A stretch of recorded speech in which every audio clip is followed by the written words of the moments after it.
Hello, welcome to Artificially. This is where we experiment with state-of-the-art artificial intelligence algorithms and we delve deeper into the world of AI.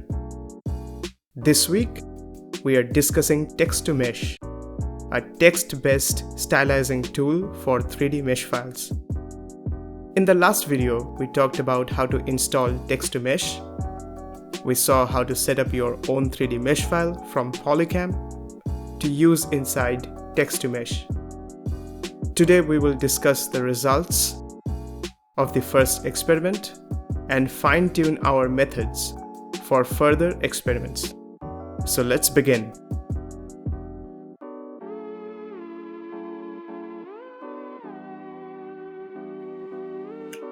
Alright, now that the model has run and we have our output generated, it's worth looking inside the directory of what are the outputs we get from this algorithm. So one output, by the way, if you want to look at the results, you have this results directory. We saved it inside demo. We are saving everything inside couch, and I generated this directory called cactus. If you look inside it, there's a lot of stuff there. Let's unpack everything. So first thing you will notice is that it generates the prompt and names. It creates a text file with the name of the prompt. So for our case, it creates a text file called a 3D model of a couch made of cactus rendered in Unreal Engine. So here it is. It has the .pt files, which are your PyTorch files for your weights and losses. And then you have your couch remeshed final obj, which is your final output, the mesh file that you get from it. And we'll talk about it in a second, but first let's see the final cluster, which is the final image of that output object file. So it kind of looks like this, which is interesting because a cactus is green, and the couch looks pretty cactusy to me. And next you have the initial cluster, which is where you start with, which is why it doesn't have any color or anything, because like I said, it doesn't use a texture file, which is also mentioned in the paper as well. And instead it tries to impose the colors of the object that you mention in your text prompt and tries to figure out how it can imprint that on the object itself. That's how the algorithm works, and we will talk about it a little bit deeper into the next video.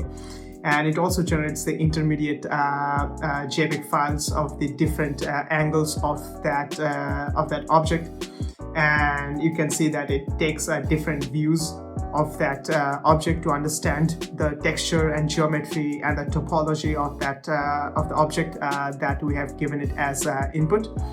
And with each iteration, you will see that it tries to fit a little bit better, or I should say, tries to do a little bit better job, and which is also evident from the loss function here.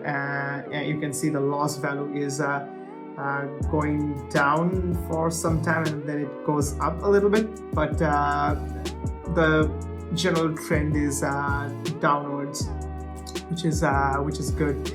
And it's also some sign that the loss actually increased towards the end, because we didn't see much improvement in the results, but at least the final output is pretty good. The algorithm in general, what it tries to do is it tries to maximize the clip score, which is a similarity score between what has been given as a prompt and what is the final output of that of this algorithm. And it tries to maximize that, which is pretty awesome. And let's now look at the final .obj file.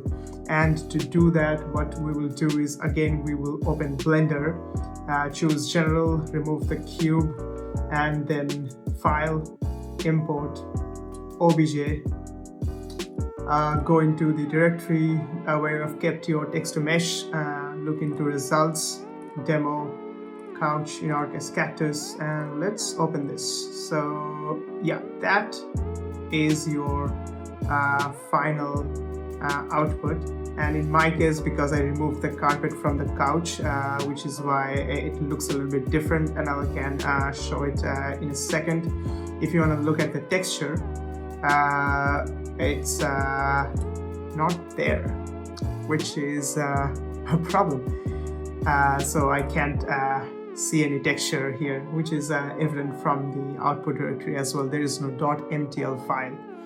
So even though the final cluster says that we have this green couch, I can't actually see it in Blender, which is why I have added this code from one of the issues mentioned in this GitHub repository, and it is how to obtain textures. And one of the helpful suggestions was using PyMesh Lab to generate the texture, which is why this texture.py file would be really useful. So let's run this texture.py. So Python texture.py, and it takes ---- obj path as argument.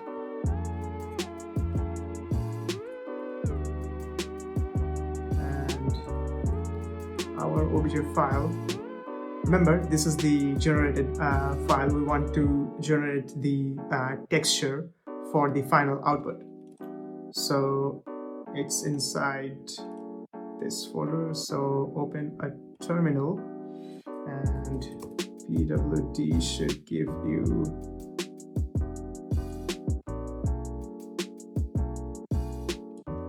the location.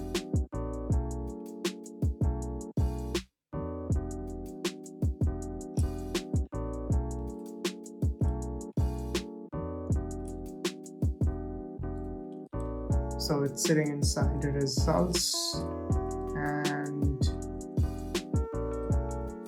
final couch reached. Nice. And the output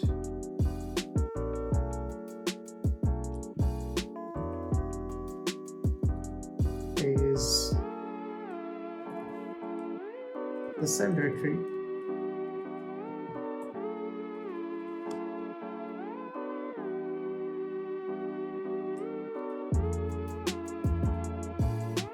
And I'm gonna call it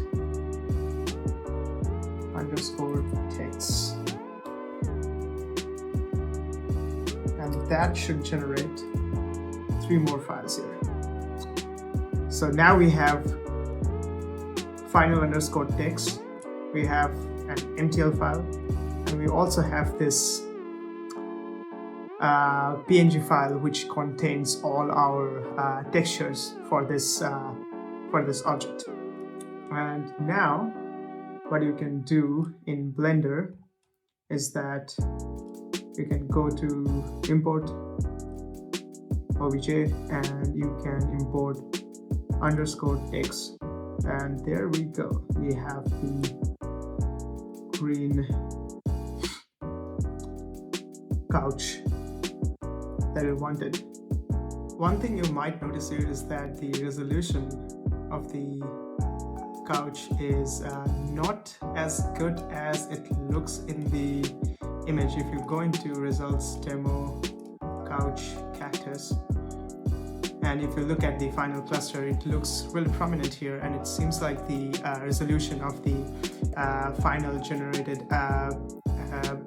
object or mesh file is really high. But when you look into Blender, you will see that the resolution is not that high. And one of the reasons for that is the clip model that you use for generating the embeddings. And that is mentioned in the paper and also in the main.py Python file that we are using to in text to mesh as well. Let's look at the file for a second. If you look at the line number from line number 35 or 34, actually, you will see that we take a clip model as an argument, and it is also mentioned here at the bottom, clip model. And by default, we're using VIT-V32, as I mentioned at the beginning, which is one of the really standard clip models. Other than that, you have other clip models as well, which generates high resolution outputs. But the problem that I'm facing while running these on my computer is that every time I try to run them, I run out of memory because I don't have enough GPU to run these heavy models. So in the next videos, we will look into how to run it on Colab, where we can run these high resolution models to generate the outputs.